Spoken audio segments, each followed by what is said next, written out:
Hello, everyone. One of my favorite lines in the movie I, Robot is by Will Smith's character when he says, "This is when I told you so just doesn't cover it." This is exactly it.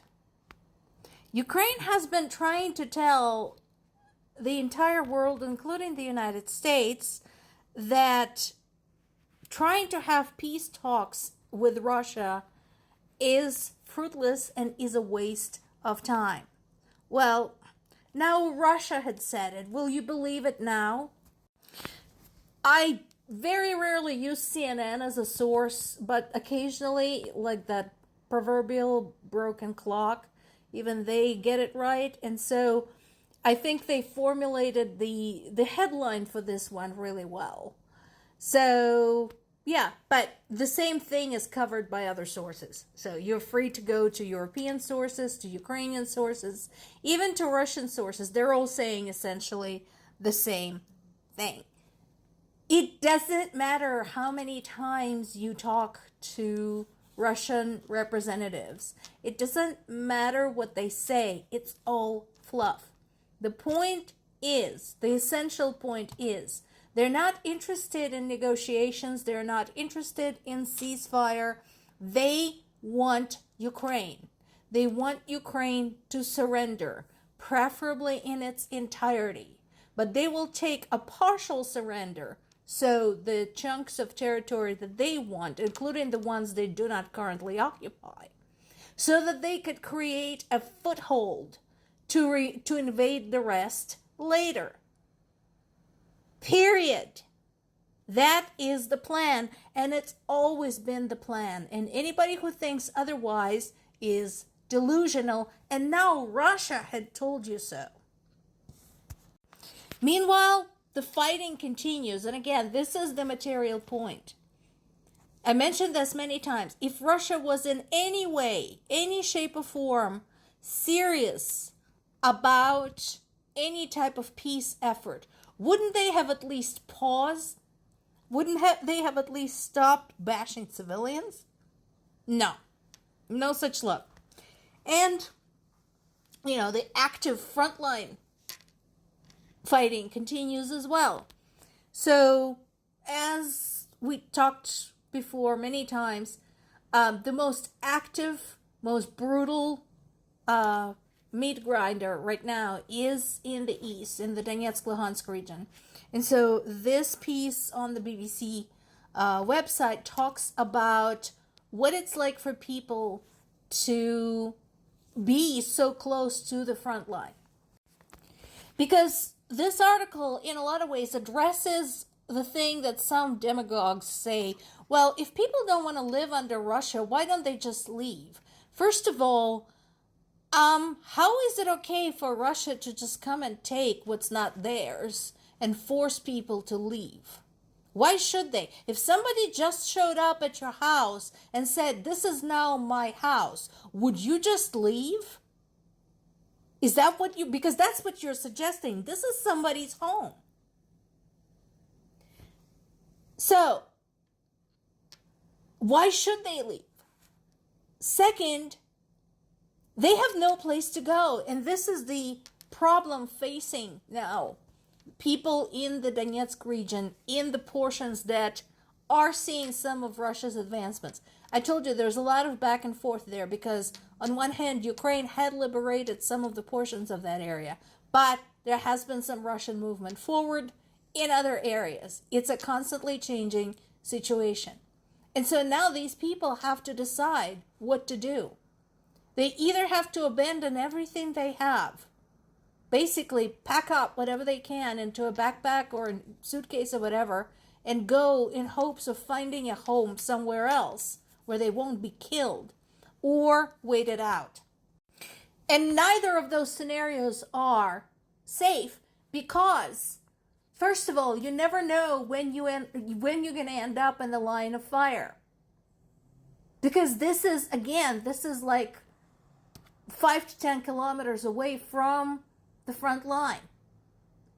So, just leaving where they are is not going to make them any safer for some time. And leaving on foot theoretically is safer than leaving by car, because Russia already said they would attack any vehicle moving in the front line areas as if it were a military object. But on foot, of course, is more challenging because it's exhausting and the person has literally nowhere to hide. They have no place to sleep. And they only can carry literally what they can carry. And staying is equally dangerous because you never know what Russians are going to do. Considering the atrocities we have seen in the formerly occupied regions. Again, go look up Bucha. Go look up Mariupol. Go look up Irpin. Go look it up. This is what they did.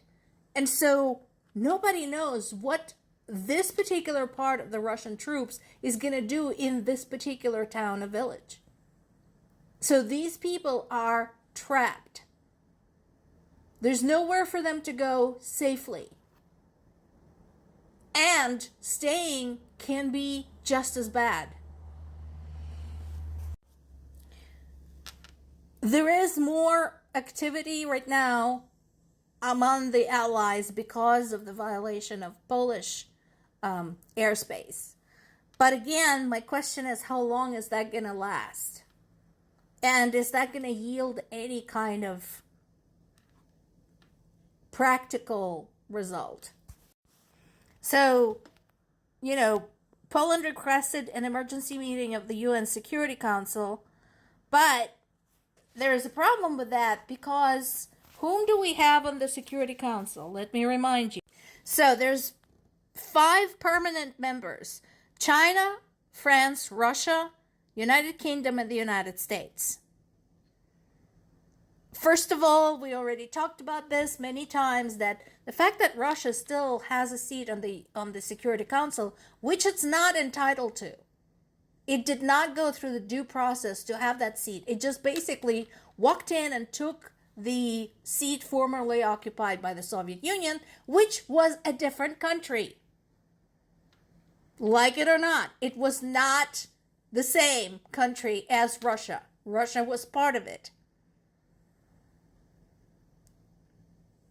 So, and then there are others: Algeria, Denmark, Greece, Guyana, Pakistan, Panama, Republic of Korea, Sierra Leone, Slovenia, Somalia.